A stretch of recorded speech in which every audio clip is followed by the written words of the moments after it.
Today I'm going to be talking to you about time management. This is really one of the biggest things that I see that become a stumbling block for most business builders on our team, just in Plexus in general, because most of you guys are working men and women. Like, you have full-time jobs, you have families, you're in ministry, you do all the things, right? And so you're trying to fit this into your already busy schedule. And so I'm always fascinated by how highly successful people kind of live their life, because the one common denominator for every single one of us is that we all get the same amount of minutes in a day. Do we not? Right? We get 1,440 minutes every single day. Okay, so I'm going to talk specifically about that in just a few minutes. But I've read lots and lots of books about this. But there's one particular book, the latest one I've read, that's just really fascinating, and all of the studies that it showed. And one of the beginning studies in this book that I was reading, it was talking about how they studied thousands of working professionals, and they really didn't find any correlation between time management training and higher levels of productivity or reduced stress. Okay, they really didn't find a correlation. But the interesting thing about this is that what they did find is that they studied highly successful people, and they said ultimately highly successful people don't even really think about time much at all. They don't even really think about time a lot, right? Instead, they start thinking about their values, they think about their priorities, and the big H word, they think about their consistent habits. Y'all, if you get nothing else from this call, consistent habits. What are your consistent habits? I cannot express this enough. I know for a fact that besides just the favor of God, and just honestly, just him being faithful to me, because of my obedience on this journey, outside of that, the only reason why I am where I am in this business is because of my consistent habits, hands down. And anybody that's been on this journey with me long enough knows that is the truth, honest to God's truth. Okay. So what I'm going to be talking to you guys about tonight is these consistent habits, and specifically some of the secrets, quote unquote, they're not really secrets, of really good time management principles. Okay. So there is power in thinking about your day as it relates to minutes. Okay. There are 1,440 minutes in a day. Okay. And it's so interesting because after I, continue to read and start studying, time management and how highly successful people manage their time, and really ultimately what I learned is obviously they don't study and they don't pay much attention to time at all. They just pay attention to these things, their values, their principles, their priorities, and their consistent habits. One thing I know that they do is they think about the power that they have in the 1,440 minutes of the day that they do have, right? And that's a common denominator for all of us, right? And one of the things that I remembered reading was they said before they decide to take on a new project, highly successful people, they analyze what they're being given. They analyze that project, that task, whatever it is, and they say, how much of my time will this take? They're asking themselves that question. So how many of you suffer from being like, or maybe you're a recovering people pleaser, like you say yes to everything? Like if someone asks you to do it, you're like, yeah, I'll do it, I'll do it. And in your mind and your brain, you're thinking, well, it's really not that much, like that they're asking me to do, so I can say yes to that. But then if you do that times 20 in a month, guess what? You're giving all of your time to everything else but the things that may be most important, most impactful, right? The most important tasks. And so you need to start creating this dollar per minute mentality, right? Analyze the things that you do based on $1 per minute. So what in your business is going to give you the biggest financial upside potential? Okay, some of you think you're working your business consistently because you are, commenting in the team pages and you're liking posts and you're being a cheerleader for other people. And those things are great. Yes, you should do those things, right? But ultimately, is that giving you the biggest financial upside potential? It may not be. It probably isn't, right? what is going to give you the biggest financial upside potential in your business? Anybody willing to unmute themselves and tell me what they think is going to give you the biggest financial upside potential in your business? I would say reaching out to people. Making connections. So phone appointments, in-person appointments, whatever, right? That's correct, Krista.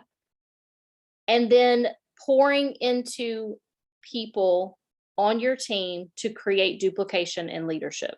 Okay, those are the two things that are going to move the needle in your business. So if you're in a place where maybe you don't have those leaders on your team just yet, that's fine, because guess what? You've got a whole other job over here to do, which when you actually do get people on your team that want to grow and want to build a business, you have to balance both. You have to actually do both consistently all the time, right?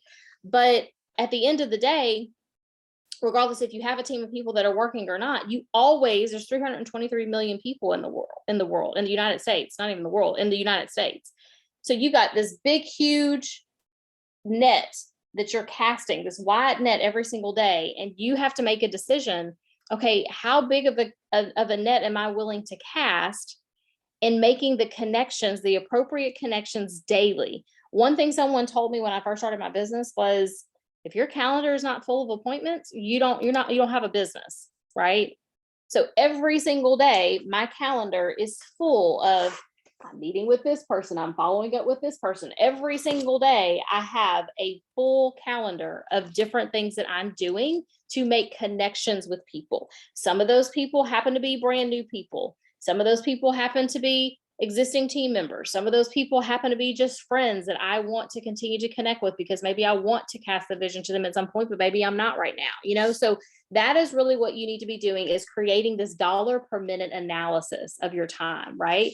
And what you're doing every day, thinking about it from the perspective of, is it what's going to give me the biggest financial upside potential as it relates to your business, right? The thing is that you can never lose time and then get it back again, right? You can lose money and get it back again. You can never lose time and then get it. Once time is gone, it's gone, right? You can't go spend time and then go earn more of it. And you can't buy time. You can't rent time. You can't borrow time. Once the time is gone, it's gone. And so it's really the true equalizer. That's what a lot of people don't understand in this business, is they think, oh, well, I just have so much more going on. Okay, well, everybody's busy, but everybody also has the same exact number of minutes in their day, 1,440 minutes a day. And so time is really going to be that lowest common denominator. Now, some of you may be thinking about, well, let me just ask you this. How much time and attention do you give to your money? Okay. Meaning you work hard to make money. How many of you work hard to make money? I know I do. You work hard to make money. How many of you take time to track your money in your bank account? Do you take time to do that, or just have endless amounts you don't need to track money? Okay. So all of us spend time tracking our money, right? How many of you actually take the time, or you maybe have someone in your household, your significant other, who researches best ways to invest your money? Okay, so most of us are doing some of that. How many of you read about ways to make more money? How many of you have done the Dave Ramsey thing? So you've gone to the class, Financial Peace, you've read the books, you listened to the podcast until he kind of went a little bit bonkers there. People probably stopped listening to him, but you do all the things, right? Because you're trying to make sure you get your money right. Okay, you keep your money, you grow your money, all the things. Worrying all the time that somebody, that somehow your money is going to go away. But when you think about this idea of how much time we spend thinking about money, talking about money, trying to figure out how to make more money, working to earn money, all the things, you would never leave your wallet just sitting in the open, would you? Would you go to like Walmart, take your wallet out of your purse and just go sit it out in the open? No, you wouldn't. You never give your ATM card or your password to a bunch of strangers, would you? Okay. But how many of us actually give our time away super freely? Okay. And this is going to convict like the Kristas of the world, the people that said they used to be the people pleasers. They say yes to everything, right? How many of you, we let people steal our time constantly? Does anybody do that? You let people steal your time constantly. And y'all, I'm just not talking about the people that let people steal their time. I'm talking about the people that let Facebook, Instagram, troll, all the things, like the influencers. How many of you let those things steal your time every day? Even though, how many of us agree that time is our most valuable possession? You can't go make more time. Just like you can't go create and make more land, you can't make more time, right? So that's something we should highly value. So I just want you to feel a little bit of conviction there, because I know when I started thinking about it from that perspective, like time is not just money. Time is more valuable than money. How many of you hear time is money, right? We say, because you never can get that time back. You can lose money and get money back. You cannot get time back. Okay. So I really, really want you to feel convicted around that, because so many of us, we have 1,440 minutes in a day, but we waste hundreds and hundreds and hundreds of minutes a day. Okay. We really, really do. Okay. And so a lot of people will ask, well, why minutes? Why not seconds, Robin? Like, why aren't you talking about seconds? You know, the reason why this particular expert didn't focus on seconds and he focused on minutes was because seconds is really fast to get through, right?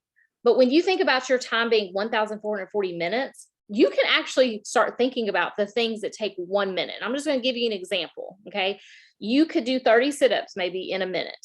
You can tell someone how much you love them in a minute. You can do like a yoga pose in a minute. You can write a thank you note in a minute. Did it right before this call, right before the call I did before this call, wrote a thank you note to someone. You can introduce yourself to a stranger in a minute. You can pet your cat in a minute. Does everybody see what I'm saying? Y'all see where I'm going with this? You can do so many things in 1 minute increments. It's very difficult to account for what you're doing by the second. Okay, so does everybody understand that? So what I really challenge you to do, I challenge you to go into your Microsoft Word after this call or sometime tomorrow or this weekend and just type out 1,440 and make it like 55, 60 font and print it out and put it somewhere in your workspace, put it in your car. I want you to constantly be thinking about the minutes of the day that you have and how are you using those minutes? Because once you start getting serious intention around the time that you spend, so many of you will now no longer be saying, I just don't have time. I just don't have time to work my business, because you're going to realize how many minutes are unaccounted for, how many minutes you are allowing other people to steal away. Okay. So with that being said, the first surprising thing about successful people who have really mastered this time management piece is that they have figured out this focus on minutes and the 1,440 minutes we have in a day and the power of priorities. Okay. So the first one is they figured out this whole minutes. They focus on the minutes of the day. Okay. The second thing that they do is that they realize the power of their proper priorities. Okay. And so the question that I'll ask all of you really is, whose dream are you chasing, right? If you aren't busy working on your own goals, guess what? You're going to be busy working to achieve somebody else's goals. And that's just the bottom line. And that was kind of where I drew my line 7 years ago when I decided to walk away from my career. I was blessed that I was able to. I was blessed that my husband was in a position that we could have only half of my salary and still be okay, right? Because I remember I was only earning half of what I made as an assistant principal when I walked away. And I was really blessed to be in that position. But I realized that if I continue to work in education for the next 20, 30 years, I was only going to be building somebody else's dream of having an amazing school district, right? With an awesome principal that was transforming lives. But I wanted to still transform lives, but I wanted to build my own dream. Okay. And so you really just have to think about whose dreams are you chasing, right? If they're not your own dreams, then guess what? It's time to start putting some priorities in the proper order. Okay. And so I want you to figure out that one thing you want to do and stick with it. Okay. And some of you may be saying, well, the one thing I want to do, Robin, isn't Plexus. Maybe the one thing you want to do is open up a nonprofit. Okay. Well, maybe that's the number one thing you want to do, but you have no ability to do that right now because you need Plexus to be the vehicle to help you to open up that nonprofit, or you need Plexus to be the vehicle to help you to take care of your aging parent, or whatever that is, right? Whatever it is that you're the one thing that you really want to do and you want to make happen in your life, you've got to figure out that one thing and stick with it. And if Plexus can be the vehicle, which we know it can, but if you want Plexus to be the vehicle, then this has to be the thing that you start to prioritize more and focus on more, not to the detriment of like your family's in the trash can now and your marriage goes to hell in a handbasket. I'm not saying any of those things. I'm saying those things are obviously, they stay the priority, but you guys, you also have to realize too, that with anything that you're trying to build or create from the ground up, there is going to require some sacrifice. I think part of the issue that we struggle with a little bit is that we don't want to sacrifice anything. And there are going to be some things you're going to have to sacrifice. There are times that I'm not able to do everything my kids want me to do, or things that I feel like I should be in attendance for. It's very rare, but there are times that that's going to happen because I have made personal sacrifices for the sake of building a financial wall around my family, building a legacy for my family, building a legacy for my community, right? I don't even do this part mainly for myself anymore. I do it because I want to impact the kingdom, but I also really want to impact thousands and thousands of lives of people in my sphere of influence in my community, you guys, right? And so you really want to think about whose priorities are you placing at the top of the list, okay? The other thing that you want to really focus on is your goal really needs to be specific and it has to be measurable, okay? And a lot of times this is where we get tripped up, because so many times I'll see people and they'll say, yeah, I want to get to senior gold, but there's no timeline whatsoever. You just say, I want to get to senior gold. If you don't have a goal that's specific and that it's measurable, you are going to get nowhere fast, y'all. And you're really just kind of lying to yourself, honestly. And I want you to get really, really honest with yourself, especially as we go into this season where we're going to convention. I want you to feel really good about where you are and what your intent is in your business. I don't want you to go to convention and feel like I'm kind of a farce because I say all these things in my head and on this goal sheet every month, but I have no intention and I'm showing no effort to get there. You want to feel good about your intentions in your business, right? And what you're doing and what you say you're going to do. And so if you write a goal that you say you want to save money, how many of you say, I want to save money? And then you save no money, right? If you want to save money, you have to literally say, I want to save $5,000 by the end of June, right? If you had a goal to be, you see what I'm saying? You have to get real specific. Like for me, I know that I want to save at least half of what I make and throw it at our mortgage to pay that off in several years, for us to have college savings. Like that, those are definitive plans and goals. This is a specific dollar amount by a specific time frame. The same is true for your business, guys. You can't just say, I want to be emerald. Okay, well, when do you want to be emerald? And then you back into that goal, right? And some of you may not have a desire to get to emerald, and that's okay. But where do you want to go in this business? Because if you're on these calls every week and you say you want to move the needle forward in your business, you do need to have a goal, and it needs to be specific, and it also needs to be measurable. Okay. The other thing that they found with very highly successful people is that a lot of times, and I thought this was interesting because I've always been taught and always thought that I knew that you should have a goal, but a lot of times goals aren't even necessarily the way to go. What the study showed is that the most highly successful people, they really suggested picking focus areas. Okay. They suggested picking focus areas instead of just saying, oh, I have a goal to do X, Y, and Z, right?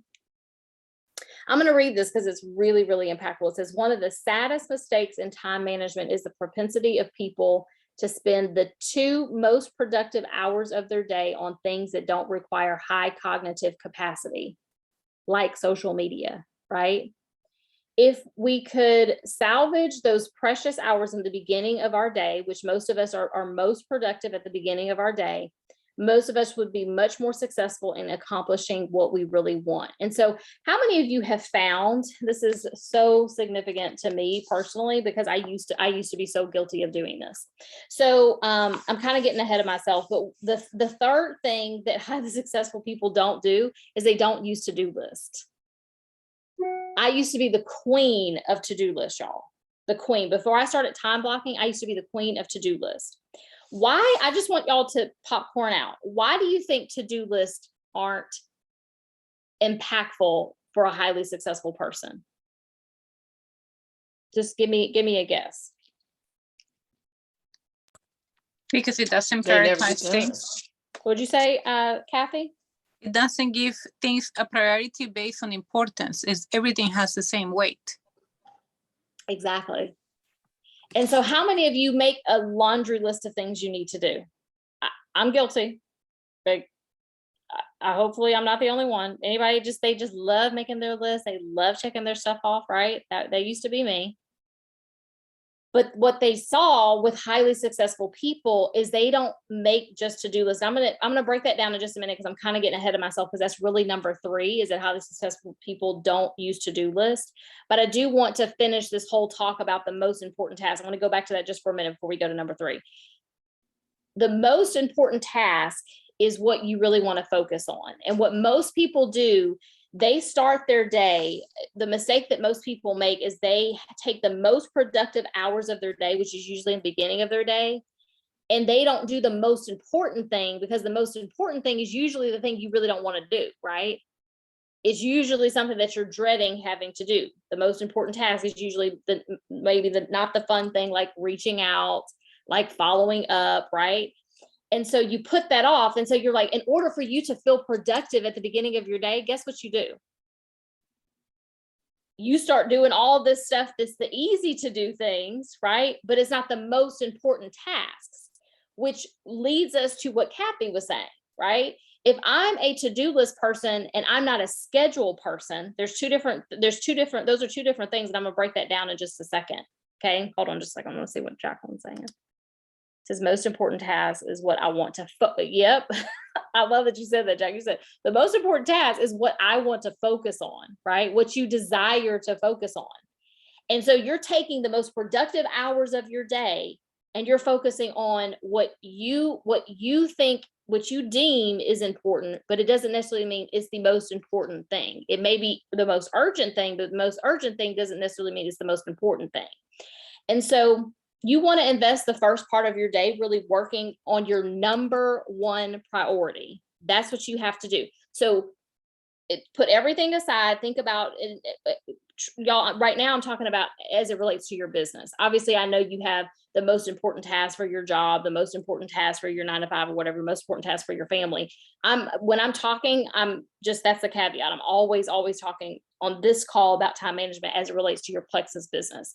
And so you want to do the things that is going to be the number 1 priority in building your business. That's what you want to do first. Okay. And so that's secret or skill number 2, right? The most important task, right? Identify that most important task and work on it each day before you do anything else. Okay. Now, the third one, going back to Kathy's point, highly successful people do not make to-do lists. Okay. 41% of to-do list items, guess what, guys? They're never completed. What happens to the 41% of those items that are never completed? Where do they go, y'all? You want to guess where they go? They go to the next day, and they continue to go to the next day, and then they continue to go. Y'all, I'm guilty of this.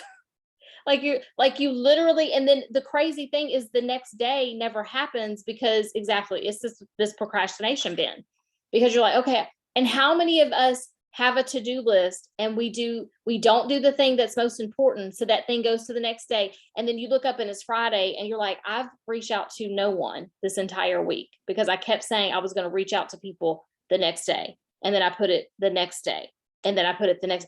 And the crazy thing about this, y'all, that I'm saying to you guys is, I'm like, man, if we master this, how incredibly successful will all of us be? You know what I mean? Like, that's what I love about doing trainings like this. When I learn new things and I teach it to y'all, it's like, man, if we just do this with fidelity for 6, 9, 12, 18 months, your whole life can change if you just get that intentional about how you manage the 1,440 minutes you have in your day. And so highly successful people, they do one thing. They simply put things on a schedule. That's it. Everything they do on a day-to-day basis gets put on a schedule. And so that's the reason why I'm a huge time block person. And y'all think I'm crazy and y'all want to fight me on it, but I'm telling you, stop doing the to-do list. You get you, and I had to kind of start, honestly, y'all. I'm still always going to be a big proponent of the happy planner. Like, that is my jam. But I also started to get the day designer, okay? Because the day designer, well, I'll show you my other. I have three planners. My day designer, it already has the times of the day, all of the hours of the day. It starts 5 a.m. and it goes all the way to 9 p.m. And so every single hour and half hour of my day is accounted for. Does that make sense? So if it's not on the schedule, it's probably not going to happen. So I put it on the schedule and I do it the night before, because I wake up in the morning, then I don't have to wonder what I'm doing. I know exactly what I'm doing. Does everybody get what I'm saying? So even if you don't want to get another planner, which I really don't suggest, is really not a good idea, get the happy planner. Get on clearance the thing. If you're already a happy planner person, is what I'm saying. If you're not married to a planner, then get a planner that has the time blocking. But if you're married to the happy planner, get you one of these. You can get it for 50% off with the coupon. And that way, if you have a happy planner and you want to be that time block person, you just print off a time block sheet and you put it in your happy planner. Does that make sense? So just figure out a way to start time blocking. Okay. Now, a couple things about people, highly successful people, and the fact that they don't use to-do lists, right? There's several key factors here. One is that your most important items should be scheduled as early in the day as possible, y'all. So I may have coaching calls from like 10 to 12, right? Well, guess what? Between 8 and 10, I'm going to try to put on my schedule the most important task. Then the most important task in our business are the things that are really truly going to directly move the needle forward. That means my reach outs, my follow-ups, and my appointments of people that I'm prospecting, right? So I try to fit that as much as I can in the beginning of my day as I can. Okay, so that's the first thing. The second thing is you don't want to cancel a goal. You just want to reschedule it if necessary. So a lot of times, let's just say that if you work out every day from 12 to 1 p.m. Okay. And let's just say you have to go out of town for whatever, you have to catch a flight and you're going to be on the plane from 12 to 1 p.m. If you're committed, if one of your most important tasks for yourself is that you move your body every day, don't allow yourself to cancel the goal of you working out. Does that make sense? It's just saying to reschedule it. So if you reschedule it, then it's more apt to happen. Does that make sense, y'all? So be thinking about all of the most important things in your life. That's just a hypothetical example. And don't cancel the goal. Don't cancel whatever you're trying to accomplish or whatever the most important task is. Reschedule it if necessary. The other thing is that people that they treat their time, highly successful people treat their time block entries as if they're appointments with their doctor. Okay. So if you had a appointment with your primary care physician, or you were getting your yearly or whatever, if you're a female, or your whatever it is that you do on a consistent basis, any appointment, eye appointment, doctor's appointment, your appointment with your chiropractor, are you likely to just call and cancel on that? I mean, do you call and cancel your appointments all the time? Now, post-COVID, you can't really afford to cancel appointments because appointments are so hard to come by to begin with. Like, everybody and their grandmother is trying to get appointments for stuff, and you're months out anyway. So you're not gonna go back and cancel usually appointments with doctors, right? You need to treat your time block calendar the same way. So if you're not willing to cancel on a physician about you being proactive in your health, you don't need to cancel on yourself. You need to place that in the same level of priority. And so don't get into the habit of just canceling things on your schedule. Okay. It's really, really important. The other thing is that you want your your schedule or your calendar to reflect all of your values. I'm going to give you a couple of examples. Okay. So if you value your health, guess what you should probably have on your calendar, on your schedule. We should all be time blocking, right? 30, 60 minutes of movement, right? If we value our health. Okay. Actually, we all need to be scheduling like simple things like drinking our water. How many of us struggle with drinking our water sometimes? Like we get so crazy in our day that we're not drinking half our body weight in ounces of water, and then we wonder why our products aren't working or why we've kind of, slacked. It's because, honest to goodness, you need to schedule, put in there, hey, by 10 o'clock, you should have had 40 ounces of water. By, 12 noon, you should have 50. You see what I'm saying? Start scheduling that. I know this sounds crazy. I know some of you are like, this chick is nuts, but start scheduling that if you know this is something you struggle with. Some of you don't struggle with drinking half your body weight ounce of water because you do like me. You have all your 6 bottles of water sitting on your desk, and all throughout the day, you got to get through them. So you're just chugging them, right? Because they're staring at me in my face, right? They're literally sitting on my desk. But if you know that's something that you do struggle with, then start to schedule that as well. If you value coaching your team members, guess what you need to do? You need to time block one-on-one meetings. I time block so many coaching calls, it's ridiculous. I'm constantly scheduling coaching because I value coaching people on my team. I value helping to grow the people on my team who want to get their business to the next level. If you value, let's just say you value writing, okay, then you need to time block writing, journaling, whatever it is that you enjoy doing. So those things are important. Also, recharging, new experiences. You need to schedule that. I schedule at least 3 vacations a year with my family. We're going on 2 this summer, one the 1st of June and another in July. And then I also schedule like impromptu little weekend trips that I can take with my family. I value that with my family, so I schedule that. If it doesn't get scheduled, it doesn't happen. And so when you master this practice of time blocking, y'all, and using your calendar instead of your to-do list, what you're going to see is you're going to see your life's priorities, right? By looking at your weekly calendar.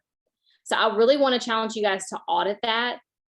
Stacey's saying I use an app to remind me to drink water. That's a very good idea. There's lots of different ways to help you get your water in. Okay.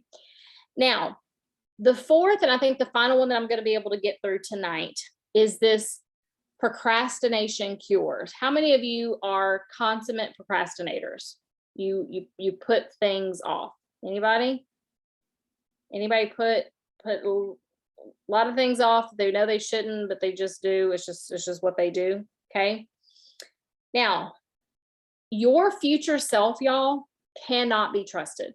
Like, I don't know about you, but I know that if I say I'm going to do something in the future, is it likely to happen? No. Your future self cannot be trusted. And so it's really, really important that you realize that the things that you prioritize and that you do now, those are the things that need to be done immediately, expeditiously. They need to go on a schedule. They need to be on the calendar, because it's going to then help your future self. Is going to inform your future self about doing the right things in the future. And so it's literally like it starts to become a habit. And so procrastination, y'all, is simply this idea that you put off things that are important, right? Y'all all know that. And what we do is we usually procrastinate and put the things off that are important, that are least pleasurable, right? What we feel like are the tasks that we don't want to do, the tasks that are harder, right? And we then start doing the first thing on our list is the more pleasurable task. Okay, we've already figured that out. But the research says that 20% of men and women in the United States are chronic procrastinators. What that means is those 20% of our population, they delay at home, they delay at work, they delay school, they delay in their relationships, and these 20% make procrastination their way of life. And so you want to place that procrastination in perspective, y'all. Okay. Y'all may think 20%, oh, there's another 80% of the population in the US that don't procrastinate. But 20% is really a high number, because that number is the number of people that are diagnosed with clinical depression or phobias, right? two tendencies that a lot of people know about. A lot of people know people that suffer from depression. How many of you know a lot of people suffering from depression? How many of you probably, some of you may be suffering from depression. This is a very common thing. So if you think about it, so I'm just trying to give y'all perspective on this. 20% is actually a really high number.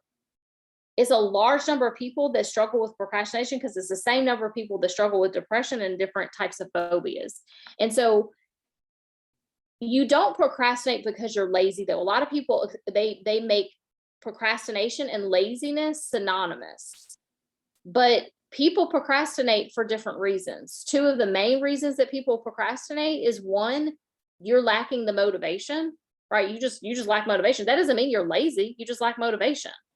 And or you underestimate the power of present emotion versus future emotions when you set your goals and make your list. Okay. Does everybody understand what I'm saying? That you underestimate the power of present emotions versus your future emotions. So let's break that down a little bit. Okay. First of all, people who rarely procrastinate, the studies show that they reported higher levels of productivity, happiness, and energy. How many of y'all believe that? I know for a fact when I don't procrastinate, or when I procrastinate less, I feel more productive. I absolutely am happier because I've been productive, because I've gotten some stuff done. And then guess what? I have more energy because I feel like, oh my gosh, I've got all these things done. I didn't procrastinate. I didn't put it off. And so then I want to go do more stuff, right? So it increases my energy and me wanting to do more. This is really, really important. And so despite what we all think, y'all, we are going to want to get a control of this present bias. We have a present bias. Do y'all know what that is? Do y'all know what present bias is? We underestimate how hard it is to be our best self in the present moment. I'm going to say that again. We underestimate how hard it is to be our best self in the present moment. So that is part of the reason why we put stuff off, because in the present moment, we underestimate how hard it is. We think, oh, I'll just work out tomorrow, right? Oh, I'll just reach out to that person tomorrow. We can't be trusted. We cannot trust our future self. And so if you go into your day knowing I cannot trust myself, Robin, like I know my habits, I know my tendencies. So I know come hell or high water, the first thing I need to do after I do my devotion or my prayer time or whatever, I need to make sure I do my reach outs and my follow-ups. And this is a daily thing I have to fight myself on, because I don't want to do it, y'all. I'm just like y'all. I'm literally diamond, senior, ruby, and I still fear reaching out to somebody and them telling me they want to turn their sub off. I mean, like, I'm human, right? I deal with the same thing y'all do. But guess what? If I don't do it, then what am I now? I'm now not providing good customer care because I'm not following up. I'm not doing my due diligence and reaching out. And so this is really, really important. Our future self is the enemy of our best self. Our future self is the enemy of our best self. Who we think we are, who we say we want to be in the future, who we say we're aspiring to be in the future, that's the enemy of our best self. Do y'all understand what I'm saying? Okay. Now, procrastination bias, or this procrastination buster really, is that we have this pain and this tug of war of pain and pleasure. Okay, it's truly a tug of war of pain or pleasure. And what happens is, you know, if we aren't jumping out of bed in the morning, excited to tackle a project or excited to tackle the most important task, it's because honestly, y'all, our dreams aren't big enough, right? They're not motivating enough. And motivation comes down to pain and pleasure. Motivation really does come down to pain and pleasure. So that's the reason why I'm always, always, always challenging, particularly my level ones and anyone that I work really closely with in the business. I'm always asking them to go back and look at their why. Because if your why is not strong enough in your business, you're not going to be motivated to pick up that phone and call that next person. You're not going to be motivated to really cast more vision to that person that loves their products to get them to see the value of the opportunity. You're just not going to do it, right? Because your why is not big enough to propel you forward and do the things, take the actions that you know are most important, you know are going to move the needle, but that you're kind of nervous to do, right? Because this is a business where you have to constantly be pushing yourself out of your comfort zone. Okay. The other thing that is really, really great and you helping to overcome this issue of procrastination that so many of us struggle with is, guys, you need an accountability partner. So many of you are working in a silo. That's the reason why I'm so excited for so many of you to be at convention, because you're now going to see these little boxes, these people, these faces in these boxes. You're going to see them in real life. And you're like, oh, this is real. Like, this is real. It's something tangible about getting together in person and seeing everyone in the flesh. And so a lot of you, you're in this, you're not in this business. You are in business for yourself, but you're not in business by yourself. But most of the work that we do, guys, is what? By ourselves. We're by ourselves working this business. So it's so easy to go down these emotional roller coasters and go down these crazy paths of like, oh, this person doesn't like me. Oh, I'm not seen as a leader. Oh, all this head trash that we tell ourselves. And so you need an accountability partner, y'all. You need someone that you are bouncing ideas off of, someone that is getting in your, you know what, if you don't do what you say you're going to do, that constant back and forth. I'm going to hold you accountable. You're going to hold me accountable. If I say I'm going to reach out to 20 people this week, I want you to hold me to this, and vice versa. You need that accountability partner. Okay. The number one predictor of whether someone will stick with an exercise routine or not is whether or not they are doing it with someone else. How many of you believe that? Why the heck do you think personal trainers and Orange Theory and, Camp Gladiator, all this stuff that's so popular now? Why the heck do you think people actually they move the needle? They start losing weight. They start getting fit. They start, overcoming all these health issues because they have an accountability partner. Why the heck do you think Weight Watchers are so incredibly successful? That is the most old school thing ever, is Weight Watchers, but it works because guess what? Those jokers show up to those meetings. They do their weigh in. They talk about their points and what their cheat was, if they cheated or not, blah, blah, blah, all the things. They have that community and they have that support system and they have that accountability, weekly accountability.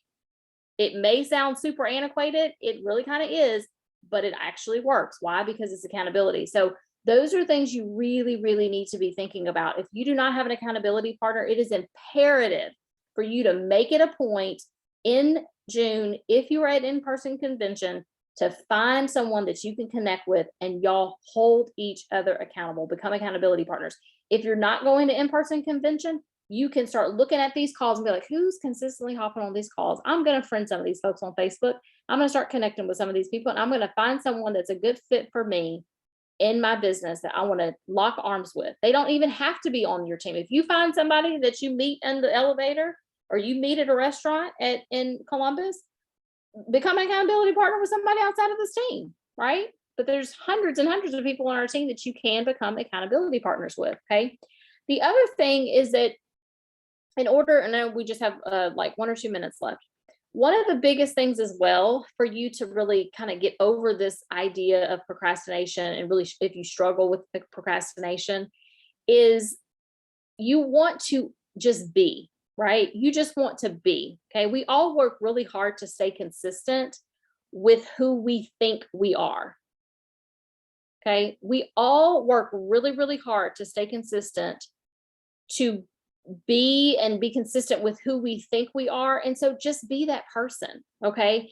And what I mean by this is a lot of people, you have this idea of who you want to become. And so it almost becomes like pie in the sky. It's very idealistic. Like, okay, one day, okay, I'm going to do this one day. I'm going to act as if. Well, guess what? If you started to try who you want to be on for size like today? Like, so for me, I said, when I started reading and doing this research on to-do list, I was like, okay, I've done to-do lists my whole life. And clearly that is not what the most highly successful people in the world do. So Robin, get over yourself. I need to start doing some darn time blocking. And so I had to start doing it. And so I said, I'm not going to wait to become that person. I'm going to be that person. And that's what gives you the confidence to want to go help someone else be the person that they know that they can be, right? To be the best versions of themselves. I wouldn't feel confident in coming and telling y'all all this on a 50-minute call about time management if I hadn't tried it on for size myself. So my biggest challenge for you guys is to just be. Stop thinking about, oh, what your future self will look like, Start trying some things on right now for size that will help you to become that person today. Because so many of us were waiting. We're like, oh, one day. Well, how about you try it on right now? How many of you are willing tomorrow, even if you don't have a time sheet, right? You're just going to take a sheet of paper and a notebook and you're going to do 8. You're going to go home. You're going to be at home tonight in your bed as you're finishing watching your shows or doing whatever you do at night to wind down. How many of you are willing to go and put 8 a.m. to 9 p.m. and really write down what your day is going to look like? And let's just say some of you may work all day long. You're like, Rob, I work all day. That's my job is all day. That's what I do. I'm working. Okay, well, that's fine. That's fine too. Then what are you going to do Friday evening? What's that Friday evening going to look like? What's Saturday going to look like? Maybe whatever your day off is. But guess what, guys? Even if you do work all day long, newsflash, I have a lot of people who work all day long and you still waste a ton of time, right? So if you're going to be working for someone else, in the time that you're wasting scrolling social media and the time that you're wasting commenting on a bunch of people's posts and looking at articles, reading articles about literally nothing, the next star, Rihanna having a baby, whoever, you're reading and doing all this stuff. How about you actually account for that time that you're wasting on your 9 to 5? Because so many of us use the excuses, well, I work full time, Robin. Of course, I don't have time during the day. But so many in your full-time job, you're wasting time, right? So if you're gonna shoot the breeze for an hour of your day job, how about you shoot the breeze doing plexus for an hour of your day? You know what I mean? Where there's a will, there's a way. So I'm gonna end there. There's so many more things that I could share with you about time management, but man, I cannot tell you how convicted I was when I started to learn about this idea of not only just procrastination and how you can overcome this idea of procrastination, but mainly this idea that the most successful people in the world, they don't even deal with to-do list. They work by a schedule.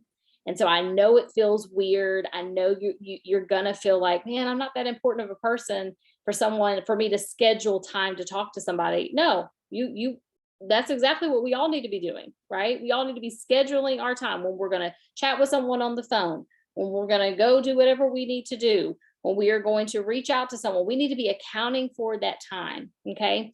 So I hope you guys have a great night. I will see you guys next week. Remember, I said this it wasn't the Tuesday tip. It was the call I did right after the Tuesday tip on Wednesday when I had to cancel the Tuesday call because of my mom. We're not going to have our regular Tuesday team call on this Tuesday coming up because I have to go out of town again. I know it's crazy. I'll be out of town again this Tuesday. What we are going to do, you know how we normally promote the Why Plexus Why call, Why Plexus Why Now call on Thursdays? We're going to promote that on Tuesday because they do Why Plexus Why Now at 8 p.m. Central every Tuesday, Wednesday, and Thursday. So we're going to flip-flop next week. So next week, our team call again is going to be on Thursday. Our prospect call is going to be on Tuesday. Does everybody see how we're doing that? We're just doing that for next week because I'm going to be home by Thursday, but I won't be home on Tuesday. So, okay. All right, guys, you have a great weekend. Thanks so much for being flexible. Yeah, does somebody have something to say? What's the name of the book? 15 secrets successful people know about time management. Okay. 15 Thank you. secrets. 15 secrets successful people know about time management. Okay.